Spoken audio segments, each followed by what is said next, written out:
Et on nous dit encore qu'un homme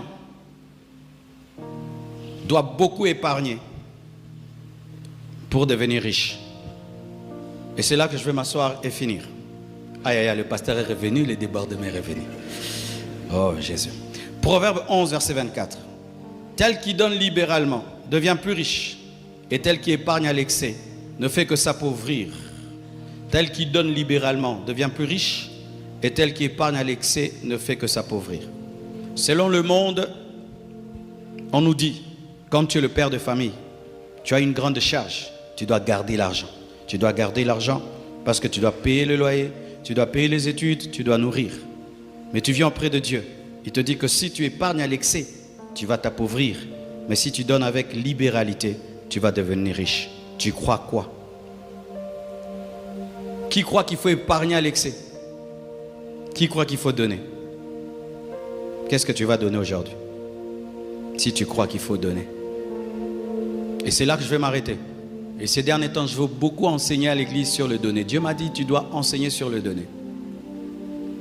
Papa, tu gagnes 100 $ et tu dois donner 10 $ comme dîme. Est-ce que tu arrives à donner ça? Ou tu te dis, mais c'est déjà peu. C'est déjà peu. Et tu penses que si tu bouffes les 10, ça sera beaucoup. Et tu penses que si tu bouffes les 10 $ qu'il y a là, ça va résoudre tous tes problèmes?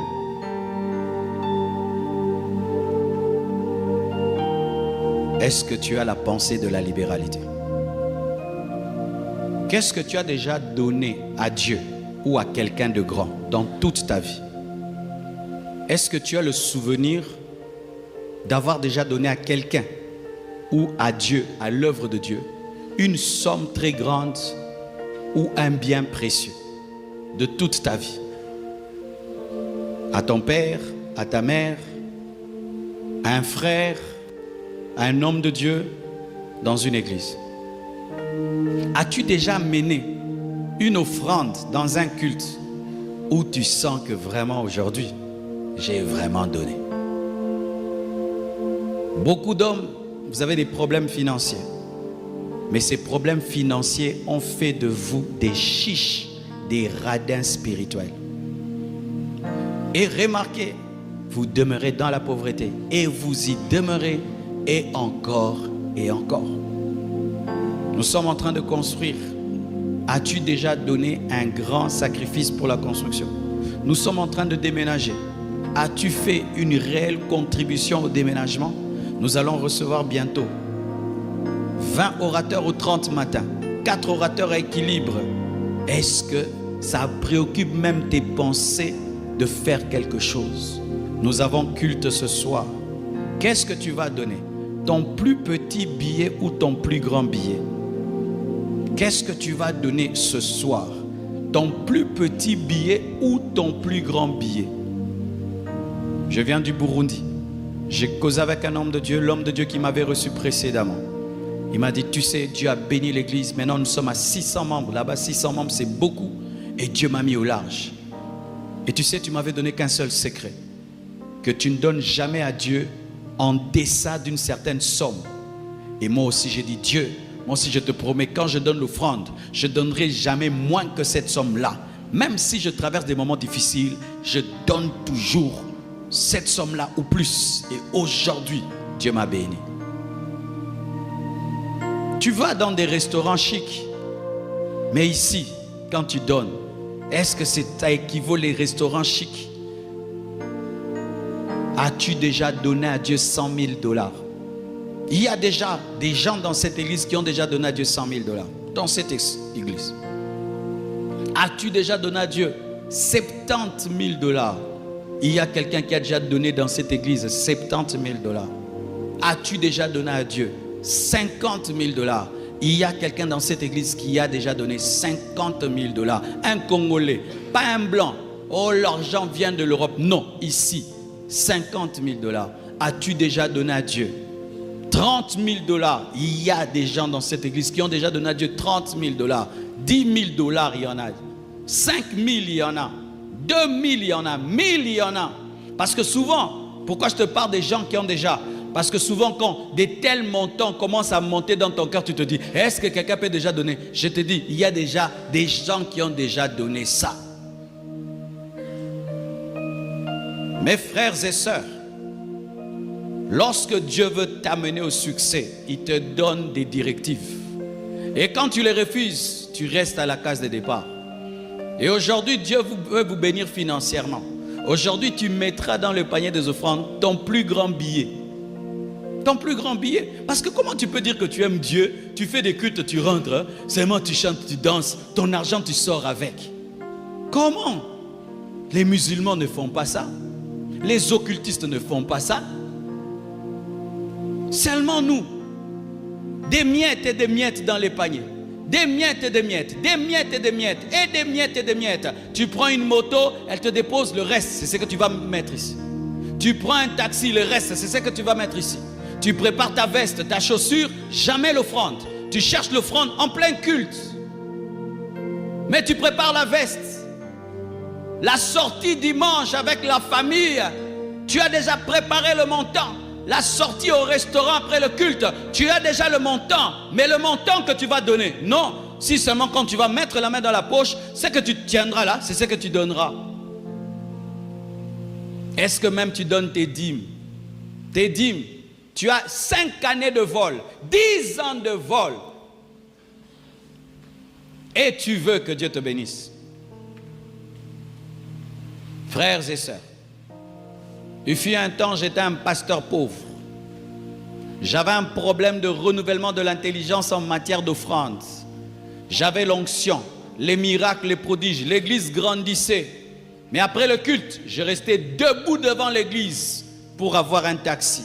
Et quand même j'avais un taxi, j'étais incapable même de louer un taxi. J'entrais devant à deux personnes, ne pouvant même pas m'acheter une voiture de $1000. Et je priais, je demandais, jusqu'à ce qu'un jour j'aille dans une église. C'était le temps des offrandes. J'ai vu l'homme de Dieu sortir une offrande. Alors j'ai compris que je jouais. Et un jour, ce qui a tout déclenché, mes frères, on a reçu un groupe musical français. Ils ont prêché, chanté. C'était l'heure de leur bénir. Et l'église n'avait pas suffisamment donné. Et je trouvais qu'on ne pouvait pas leur donner une telle somme d'argent. L'Esprit me dira de donner tout ce que j'avais dans ma caisse, tout ce que j'avais dans ma maison, et de leur donner. Tu t'imagines, tu as des enfants, tu as une femme. Et j'en ai parlé à ma femme, elle a accepté. On a vidé tout ce qu'on avait. On a donné à ces hommes. Et ils ont prié pour nous, ils sont partis. Frère, des fois ta vie peut être bloquée, rien que par un manque de direction. Et une offrande peut ouvrir la direction. Ah oui, Corneille, la Bible dit, tes aumônes et tes prières, tes aumônes et tes prières sont arrivées jusqu'à Dieu. Et un ange est descendu à cause des prières et des aumônes. Et l'Esprit me montre à ma femme d'ailleurs, qu'on était dans une maison, un salon, rempli de chocolat. Et quelqu'un prenait un seul chocolat à nous donner. Et j'ai reçu la révélation. Et on a appliqué la révélation. Et aujourd'hui, Dieu nous a mis au large. Vous savez qu'on a fait cette offrande, on a fait une semaine pour manger. C'était difficile. Une sœur habitait avec nous. Elle était étonnée de la pauvreté qu'il y avait dans ma maison pendant cette semaine-là. On avait accepté. Vaut mieux être pauvre pendant une semaine et devenir riche toute ta vie. Encore des miettes que tu donneras encore. Ici, tu donneras des miettes. Dimanche, des miettes. Mercredi, des miettes. Vendredi, des miettes. Et ne dis pas, je suis un étudiant. J'étais un étudiant. Lorsque j'ai reçu mes premiers $100 du ministère, mes premiers $100, j'ai pris le 3/4. Je l'ai donné dans une convention. Quand j'ai commencé l'église, pendant une année, tout ce que j'avais, je donnais à Dieu. Tout ce que j'avais, je donnais à Dieu. Je ne prenais que 50 francs ou zaïre, je ne sais plus. Et je rentrais à la maison. Je venais à pied et je rentrais en taxi, taxibus. Ne dis jamais, je suis un étudiant. Dieu ne te demande pas de donner comme le millionnaire. Dieu ne te demande pas de donner comme un riche. Il te demande de donner dans ta pauvreté. D'ailleurs même, l'une des offrandes les plus acceptées, valorisées dans la Bible, c'est l'offrande d'une veuve. Lorsque Élie devait être nourri, il est envoyé chez une veuve qui devait tout donner chez la veuve. Pas seulement chez la Sunamite Élisée, mais on parle aussi de la veuve de Sarepta. Lorsqu'Israël a quitté l'Égypte et ils sont entrés dans le désert, malgré le désert, Dieu a demandé une offrande dans le désert. Quel manque de pitié! Non, c'est ça la révélation pour entrer dans la richesse. Mais si tout le temps tu présentes ta pauvreté, tu seras toujours pauvre. Comment Dieu va te donner de l'argent alors que toi-même tu es dominé par l'argent? Comment Dieu peut te donner de l'argent alors que tu es cupide? Comment Dieu peut te donner l'argent et tu ne peux pas te débarrasser de l'argent? Parce que lorsque nous donnons à Dieu, c'est alors que nous prouvons que nous avons dominé la cupidité. Lorsque tu peux prendre une voiture, tu donnes, Dieu voit que la voiture ne te dit rien. Lorsque tu peux donner une maison, Dieu voit que la maison ne te dit rien. Lorsque tu peux prendre une somme d'argent, Dieu voit que l'argent ne te dit rien. Ne dis jamais que toi tu n'aimes pas l'argent si tu ne donnes pas l'argent. Ne dis jamais ça. Des gens qui aiment critiquer. Oh, les hommes de Dieu, toi-même tu ne donnes pas, tu es un cupide. Prouve-moi ton manque de cupidité en donnant à Dieu des choses qui te font mal. Tu as demandé le travail à Dieu, il t'a donné. Qu'est-ce que toi tu lui donnes? Tu as demandé des bénédictions à Dieu, il te les a données. Qu'est-ce que tu donnes? Toute ta vie, ce n'est que de l'ingratitude. Toute ta vie, ce n'est que du vol. Et c'est que je prêche. Je ne le prêche pas pour la fin de la convention. Oh, il dit ça et puis on va donner, c'est fini. Non, fais-en un principe de ta vie. Un principe de ta vie. Pendant que je suis venu dans ce culte, je suis venu avec cette offrande-là. Et je le fais. Je le fais au premier culte, au deuxième, au troisième. Frères, sœurs, sinon, vous aurez des bénédictions dans les autres domaines. Mais pour ce qui est des finances, l'argent ne va pas vous respecter. L'argent ne va pas t'honorer. Dieu ne va pas te donner ça parce que tu adores ça. Tu adores ça.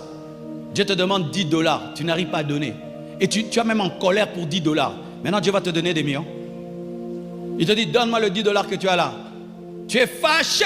Et puis tu veux que Dieu te donne 1000 $. Comment il peut te donner 1000 $? Comment il peut te donner 1000 $? Dieu te testera. Il te dit, donne-moi 10 $. Tu donnes. Ok. Il commence à te donner des 100 $. Et puis un jour, il dit, donne-moi 100 $. Tu donnes. Ok. Il commence à te donner 1000 $. Et puis un jour, il dit, donne-moi 1000 $. Tu donnes. Ah, ok. Il commence à te donner 5000 $. Il vient, donne-moi 5000. Tu donnes.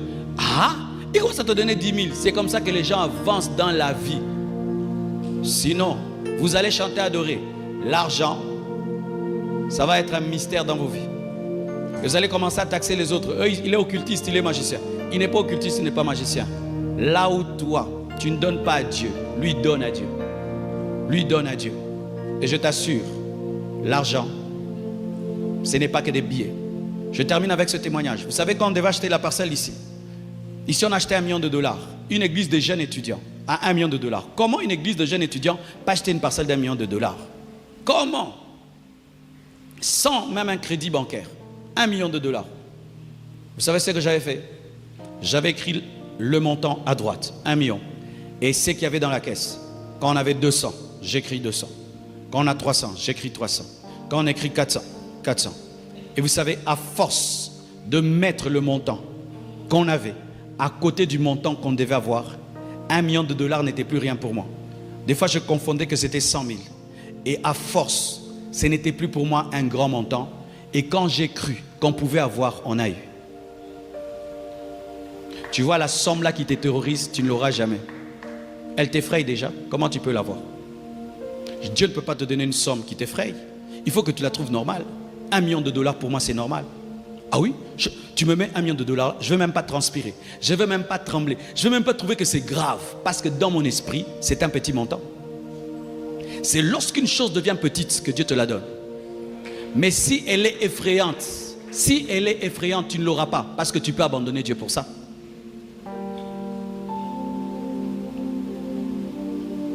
Arrêtez de donner à Dieu des choses que vous ne pouvez pas donner au pasteur. Frère, l'offrande que tu as préparée là, tu peux me donner ça? L'offrande que tu as préparée. Si je dis, ne donne pas, donne-moi ça. Tu peux me donner ça? Tu ne vas pas me donner, mais c'est ce que tu vas donner à Dieu. Si je disais, non, aujourd'hui, donnez-moi seulement ça. Tu vas mettre ça ici? Tu ne vas pas mettre ça ici. Mais tu vas mettre ça là pour Dieu. Donc je suis plus que Dieu. Quand j'ai compris ça, j'ai dit c'est grave. Si tu reçois une autorité chez toi, tu vas acheter du jus. Je ne sais pas si les jus coûtent combien. Ça coûte combien le jus CRS? 5 000.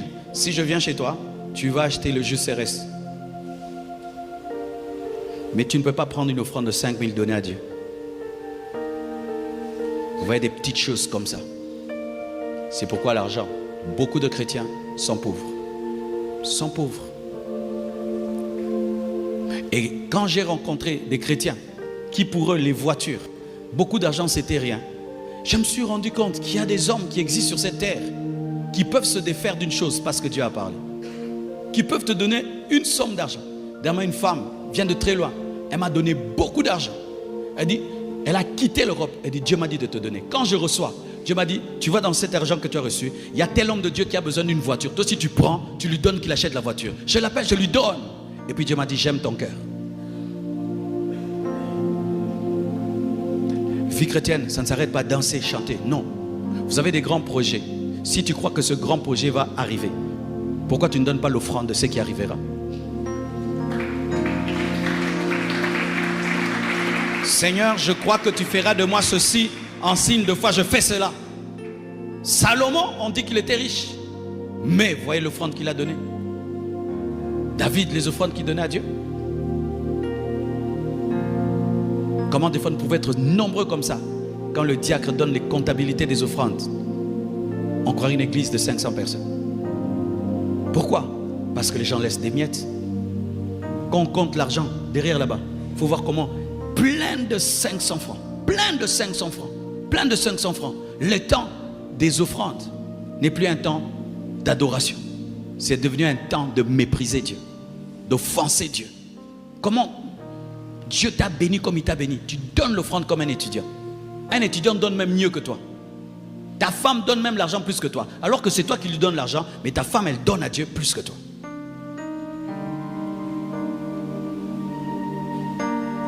Il m'a dit de vous parler ainsi.